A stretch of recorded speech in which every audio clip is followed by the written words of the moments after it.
Group mission अभ्यास answer sheet 3 upload कर देते हैं। तो चलिए देखते हैं। निम्नलिखित कथनों पर विचार कीजिए। वैदिक संस्कृति के संस्थापक आर्य थे। आर्य शब्द का अर्थ विजेता होता है, तो इसका ए सही होगा। ये गलत है, क्योंकि आर्य शब्द का अर्थ होता है श्रेष्ठ, उत्तम, अभिजात्य, कुलीन, उत्कृष्ट।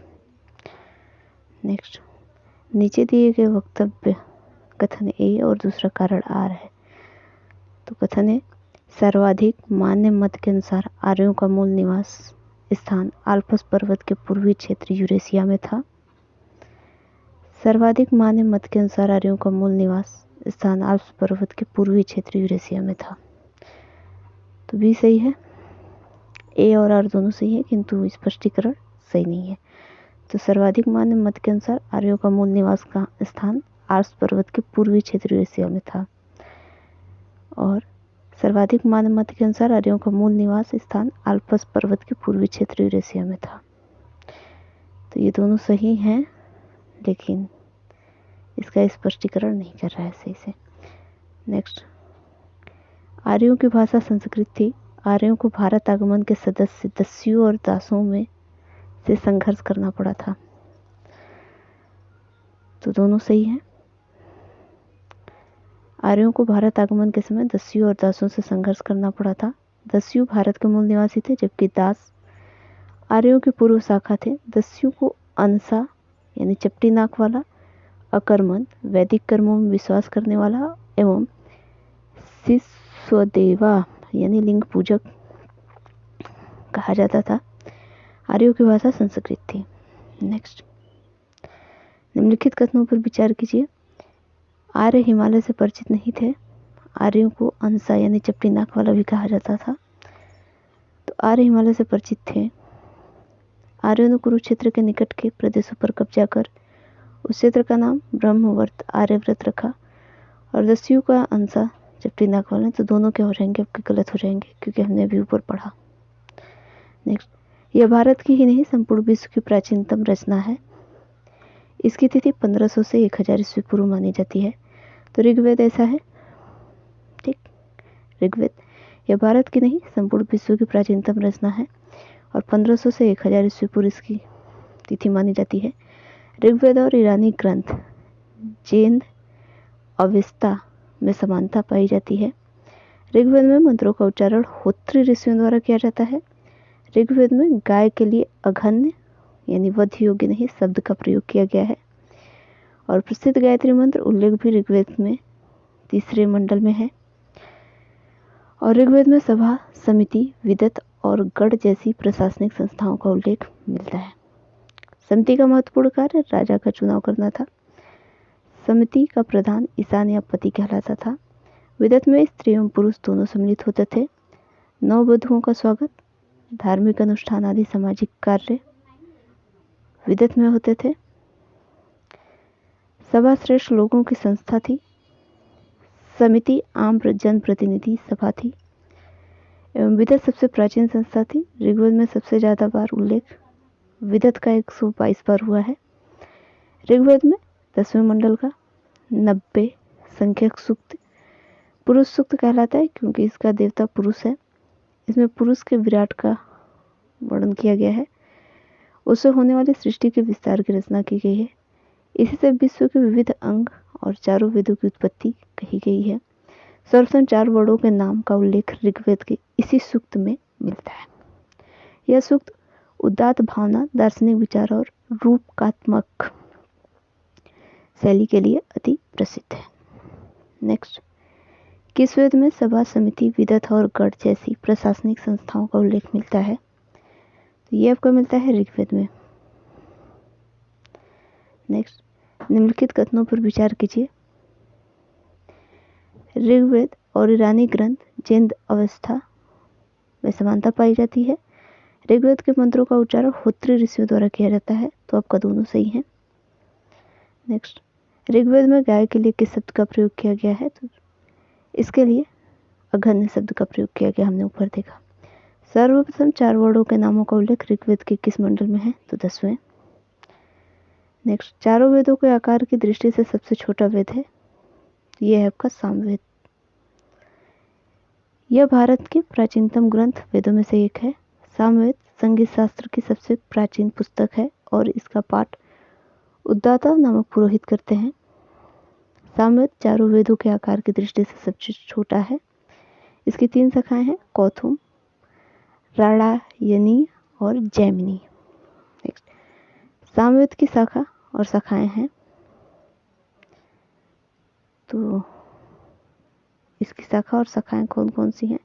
1, 2 और 3, यानी तीनों हैं, कौथुम, राणायनी और जैमिनी।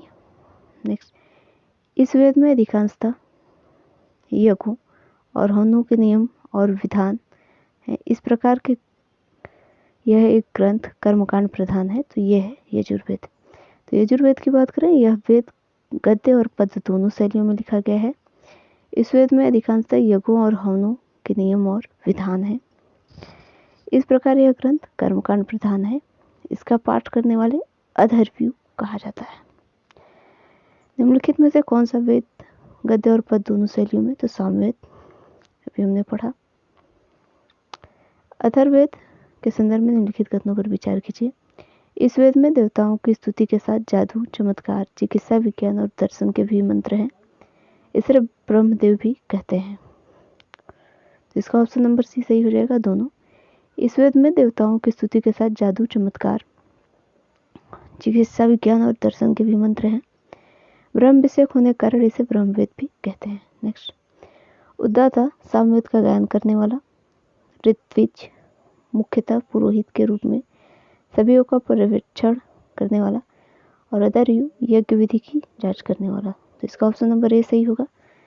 देखिए, होत्री या होता ऋच संहिता का पाठ करने वाला, उद्दाता सामवेद का गायन करने वाला, अधर्व्यू यजुर्वेद संहिता का मंत्रोच्चारण करने वाला, ब्रह्म यज्ञ विधि की जांच करने वाला, ऋत्विज मुख्य पुरोहित के सभी यज्ञों का। तो इसका सही हो जाएगा आपका ऑप्शन नंबर ए, यानी 1 और 2, बाकी तीसरा गलत है। नेक्स्ट, ऋग्वेद काया के ब्राह्मण ग्रंथ हैं। कौतिकी ब्राह्मण, चाणक्य ब्राह्मण, ऐतरेय ब्राह्मण। तो देखिए, ऋग्वेद के हैं आपके भी 1 और 3। तो ऋग्वेद ऐतरेय ब्राह्मण में राजभिषेक के नियम दिए गए हैं।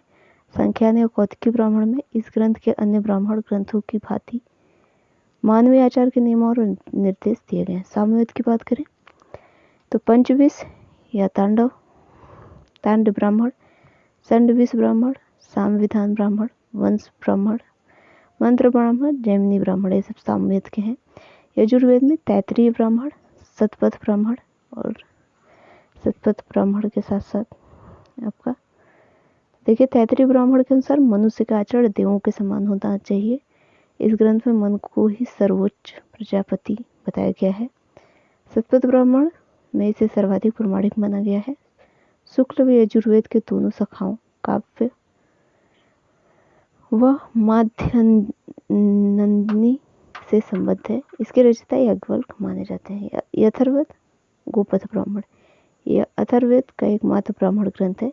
इस ग्रंथ की रचना ऋषि गोपथ द्वारा की गई थी, और गोपथ ब्राह्मण में अग्निष्टोम और अश्वमेघ जैसे यज्ञों के विधि विधान के अतिरिक्त उकार तथा गायत्री की भी महिमा का वर्णन है। नेक्स्ट, सामवेद के ब्राह्मण ग्रंथ हैं, तो आपके कौन कौन है? षड्विश ग्रंथ, ब्राह्मण और जैमिनी। तैत्तिरीय क्या है? अभी हमने ऊपर पढ़ा, तैत्तिरीय किसका है, एक बार देख ले। तैत्तिरीय है आपका यजुर्वेद का, न कि सामवेद का। नेक्स्ट, नीचे दिए गए वेद को और ब्राह्मण ग्रंथ को मिलाना है, तो इसका डी सही होगा। तो मिला दीजिए इसको। इसका 4, 3, 2, 1, 4, 3, 2, 1। ऋग्वेद सांख्यान, सामवेद ब्रह्मवंश, यजुर्वेद शतपथ ब्राह्मण और अथर्ववेद गोपथ ब्राह्मण। वेदांगों की संख्या है, तो वेदांगों की संख्या 6 है। कितनी? 6। कौन? शिक्षा, कल्प, व्याकरण, निरुक्त, ज्योतिषी एवं छंद। शिक्षा, वैदिक स्वरों के शुद्ध उच्चारण के लिए इनकी रचना हुई। कल्प, धार्मिक रीति एवं पद्धति, यज्ञ, समाज, व्याकरण, इनमें नामों एवं धातुओं की रचना, उपसर्ग और प्रत्यय के प्रयोग, समासों एवं संधि के नियम बताए गए हैं। और निरुक्त की रचना यास्क द्वारा की गई है। इसमें शब्दों की व्युत्पत्ति की जानकारी मिलती है। छंद, वैदिक साहित्य में गायत्री, त्रिष्टप, जगति, बृहति आदि छंदों का उपयोग किया गया है। और ज्योतिष में इससे वैदिक योगों और अनुष्ठानों का समय ज्ञात होता है। यहाँ ज्योतिषों से मतलब वेदांग ज्योतिष से है। किस वेदांग के नामों एवं धातुओं की रचना, उपसर्ग और प्रत्यय के प्रयोग, समास एवं संधि के नियम बताए गए हैं? तो व्याकरण। निम्नलिखित में से वेदांग है तो ये है ज्योतिषी और छंद।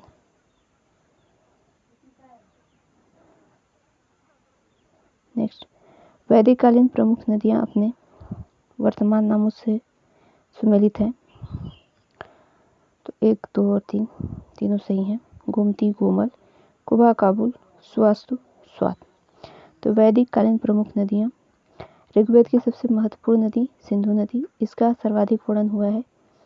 यह सप्त सिंधु क्षेत्र की पश्चिमी सीमा थी। कुरुमु यानी कुरम, गोमती यानी गोमल, कुबा, काबुल, सुवास्तु, स्वात नामक नदियां पश्चिम किनारे में सिंधु की सहायक नदी थी। और पूर्वी किनारे पर सिंधु की सहायक नदियों में वितास्ता, झेलम, आस्किनी, चेनाब, परुशड़ी, रावी, सतुद्र, सतलुज, विपासा, ब्यास प्रमुख थे। सिंधु नदी को उसके आर्थिक महत्व के कारण हिरण्यन कहा गया है। सिंधु नदी द्वारा ऊनी वस्त्रों का व्यापार होने के कारण इसे सुवासा और उर्पावर्ती भी कहा जाता था। गंडक का प्राचीन नाम सदानीरा तथा घग्गर का दृश्यति था। नेक्स्ट, वैदिक कालीन नदियों के संदर्भ में निम्नलिखित कथनों पर विचार कीजिए। गंगा नदी को उसके आर्थिक महत्व के कारण हिरण्यन कहा जाता था। ठीक। सिंधु नदी द्वारा ऊनी वस्त्रों का व्यापार होने के कारण इसे सुवासा और उर्पावर्ती भी कहा जाता था। दोनों कथन सही हैं। नेक्स्ट, ऋग्वेद कालीन अधिकारी अपने कार्यों के संदर्भ में सम्मिलित हैं। पुरोहित, राजा का प्रमुख परामर्शदाता, सेनानी, सेना का प्रमुख, ग्रामीण, ग्राम का निवासी। तो उसका एक और दो सही है। तो देखिए, ग्रामीण ग्राम का निवासी नहीं, ग्राम का सैनिक पदाधिकारी होता है। महिषी, राजा की पत्नी, सेनानी, सेना का प्रमुख, और पुरोहित, राजा का प्रमुख परामर्शदाता। और ऋग्वेद कालीन अधिकारी में ऋग्वेद काल में राजा का प्रशासनिक सहयोग पुरोहित और सेनानी 12 रत्नी करते थे। गोचर भूमि के अधिकारी को वज्रपति और लड़ाकू दलों के प्रधान को ग्रामीण कहा जाता था। नेक्स्ट, इसके साथ कुछ और हैं। सूत, राजा का सारथी, छत्री, प्रतिहार, संग्रहित, कोषाध्यक्ष, भागदूत, राजस्व अधिकारी, अच्छावाप, लेखाधिकारी, गोविकृत, वन का अधिकारी, पालागल, राजा का मित्र, और दूत, संदेशवाहक। नेक्स्ट, ऋग्वेद काल में गोचर भूमि के अधिकारी को क्या कहते थे? तो कहते थे वज्रपति। सूची फर्स्ट को सेकंड से सम्मिलित करना है। देखिए, इसको हमने अब भी देखा ऊपर, वो आप सारणी ले लें। संग्रहित का हो जाएगा कोषाध्यक्ष। भागदूत का हो जाएगा राजस्व अधिकारी। अच्छावाप का हो जाएगा आपका लेखाधिकारी। और गोविवृत का वन अधिकारी, यानी इसका बी सही हो जाएगा। नेक्स्ट, ऋग्वैदिक कालीन धर्म की विशेषताएं थी। नैतिक नियमों का पालन किया जाता था। यज्ञ की प्रधानता थी। धर्म को अभ्युदय और निःश्रेयस का साधन माना जाता था। तो इसका डी सही है। 1, 2, 3 तीनों सही हैं। तो इसकी विशेषताएं देखते हैं। यम और नैतिक नियमों का पालन किया जाता था। यज्ञ की प्रधानता थी। धर्म को अभ्युदय और निःश्रेयस का साधन माना जाता था। वैदिक धर्म सांप्रदायिक संकीर्णता से ग्रस्त न होकर सार्वभौम धर्म रहा है। कालांतर में उपनिषद काल में यज्ञ और कर्म कांड में कमी आ गई और तप एवं ज्ञान का महत्व बढ़ गया। यद्यपि धर्म, अर्थ, काम और मोक्ष को वैदिक धर्म में सदा जीवन का लक्ष्य माना गया है। ऋग्वैदिक आर्य पुनर्जन्म को मानते थे। इस काल में देव पूजा के साथ पितृ पूजा का भी उल्लेख मिलता है। ऋग्वेद में कहीं भी यज्ञ कार्य संपर्क करने के लिए मनुष्य की बलि का जिक्र नहीं है और ऋग्वैदिक ऋषियों का जीवन के प्रति दृष्टिकोण पूर्णतया आशावादी था। देवताओं की स्तुति का उद्देश्य भौतिक सुखों की प्राप्ति था, न कि मोक्ष की प्राप्ति। नेक्स्ट, ऋग्वैदिक कालीन धर्म की विशेषताएं थी जो दी हुई हैं ऊपर। तो ऋग्वैदिक में कहीं भी यज्ञ कार्य संपन्न करने के लिए मनुष्य की बलि के जिक्र नहीं है। ऋग्वैदिक ऋषियों का जीवन के प्रति दृष्टिकोण पूर्णतया आशावादी था और देवताओं की स्तुति का उद्देश्य मोक्ष की प्राप्ति थी। तो इसका 1 और 2 सही होगा।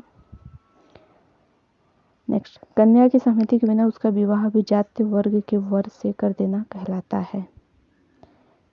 है प्रजापत्य विवाह। तो विवाह के प्रकार उस समय के देखते हैं। तो स्मृतियों, धर्मशास्त्रों और कौटिल्य के अर्थशास्त्रों में 8 प्रकार के विवाह का उल्लेख है। पहला, ब्रह्म विवाह।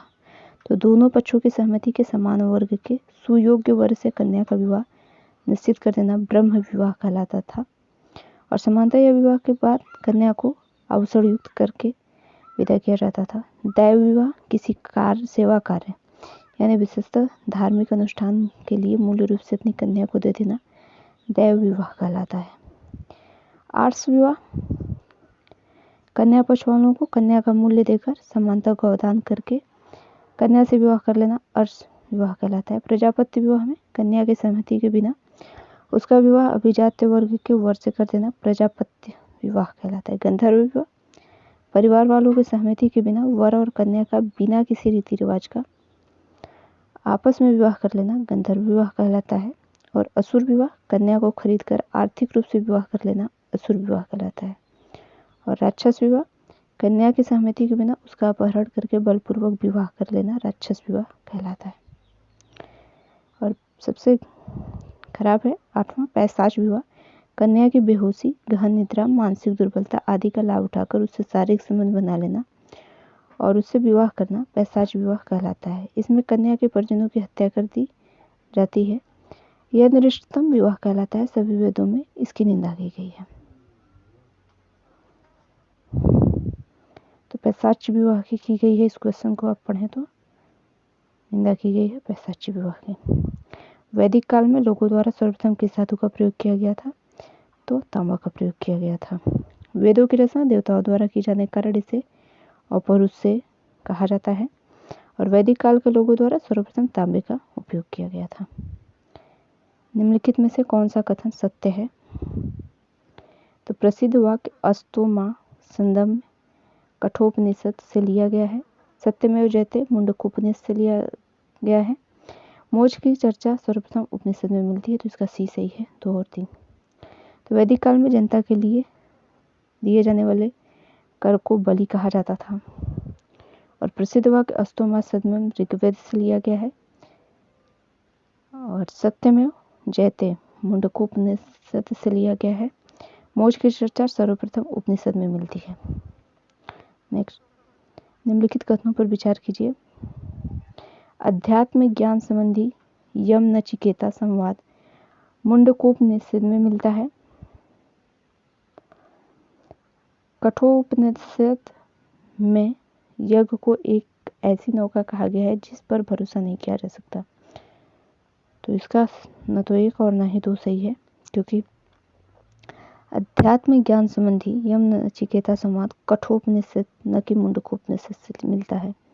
मुंडकोपनिषद में यज्ञ को एक ऐसी नौका कहा गया है जिस पर भरोसा नहीं किया जाता, न कि कठोपनिषद में। निम्नलिखित में से कौन सा कथन सत्य है? सूदखोरी एवं महाजनी का सर्वप्रथम उल्लेख सतपथ ब्राह्मण में मिलता है। चांदी का सर्वप्रथम उल्लेख ऋग्वेद में मिलता है। निष्काम कर्म सिद्धांत का प्रथम प्रतिपादन ईशोपनिषद में किया गया है। इसका भी सही होगा 1 और 3। सूदखोरी एवं महाजनी का सर्वप्रथम उल्लेख सतपथ ब्राह्मण में मिलता है। चांदी का सर्वप्रथम उल्लेख अथर्ववेद में मिलता है और निष्काम कर्म सिद्धांत का प्रथम प्रतिपादन ईशोपनिषद में किया गया है। ठीक, नेक्स्ट, निम्नलिखित कथनों पर विचार कीजिए। विदत में स्त्री एवं पुरुष दोनों सम्मिलित होते थे। विदत सबसे प्राचीन संस्था थी, तो इसका सही दोनों सही है। तो ऋग्वेद में सभा, समिति, विदत और गण जैसी प्रशासनिक संस्थाओं का उल्लेख मिलता है। समिति का महत्वपूर्ण कार्य राजा का चुनाव करना था। समिति का प्रधान ईशान या पति कहलाता था। विदत में स्त्री एवं पुरुष दोनों सम्मिलित होते थे। नववधुओं का स्वागत, धार्मिक अनुष्ठान आदि सामाजिक कार्य विदत में होते थे। निम्नलिखित कथनों पर विचार कीजिए। ऋग्वेद में सबसे ज्यादा बार उल्लेख समिति का 122 बार हुआ है। सभा श्रेष्ठ लोगों की संस्था थी। समिति आम जन प्रतिनिधि सभा थी। इसका भी सही होगा, केवल 2। तो सभा श्रेष्ठ लोगों की संस्था थी। समिति आम जन प्रतिनिधि सभा थी एवं विदत सबसे प्राचीन संस्था थी। ऋग्वेद में सबसे ज्यादा बार उल्लेख विदत का 122 बार मिलता है। नेक्स्ट, शतपथ ब्राह्मण के संदर्भ में निम्नलिखित कथनों पर विचार कीजिए। यह शुक्ल यजुर्वेद के दोनों शाखाओं का व माध्य निंदिनी से संबद्ध है। इसके रचयिता याज्ञवल्क्य माने जाते हैं। इसका सी दोनों सही है, संबद्ध है और इसके रचयिता याज्ञवल्क्य माने जाते हैं। सूची फर्स्ट को सेकंड से सुमेलित करना है, इसका ये सही होगा। 1, 2 और 3, 4 चारों से सुमेलित हैं। तो देखिए, पूर्वी किनारों पर सिंधु की सहायक नदियों में विस्तास्ता, झेलम, आस्किनी, चनाब, परुष्णी, रावी और शतद्रु, सतलज, विपाशा, व्यास प्रमुख थी सहायक नदियां। नेक्स्ट, निम्नलिखित कथनों पर विचार कीजिए। ऋग्वेद की सबसे महत्वपूर्ण नदी सिंधु नदी है। गोमती, गोमल पश्चिमी किनारे में सिंधु की सहायक नदी है, तो इसका दोनों सही है। ऋग्वेद की सबसे महत्वपूर्ण नदी सिंधु नदी है। इसका सर्वाधिक वर्णन हुआ है। यह सप्त सिंधु क्षेत्र की पश्चिमी सीमा थी। क्रुम, कुरम, गोमती, गोमल, कुभा, काबुल और स्वास्तु स्वात नामक नदियां पश्चिम किनारे में सिंधु की सहायक नदियां थी। नेक्स्ट, कथन और कारण। ऋग्वेदिक आर्य पुनर्जन्म को मानते थे। इस काल में देव पूजा के साथ पितृ पूजा का भी उल्लेख मिलता है। तो ऋग्वेदिक आर्य पुनर्जन्म को मानते थे। इस काल में देव पूजा के साथ पितृ पूजा का भी उल्लेख मिलता है। ठीक है, लेकिन इसका क्या कर रहा है, सही स्पष्टीकरण नहीं कर रहा है। तो ये रहे टोटल 40 क्वेश्चन। पसंद आए तो प्लीज़ इसे लाइक करें एंड चैनल को सब्सक्राइब कर लें। Thank you so much. मिलते हैं नेक्स्ट वीडियो में।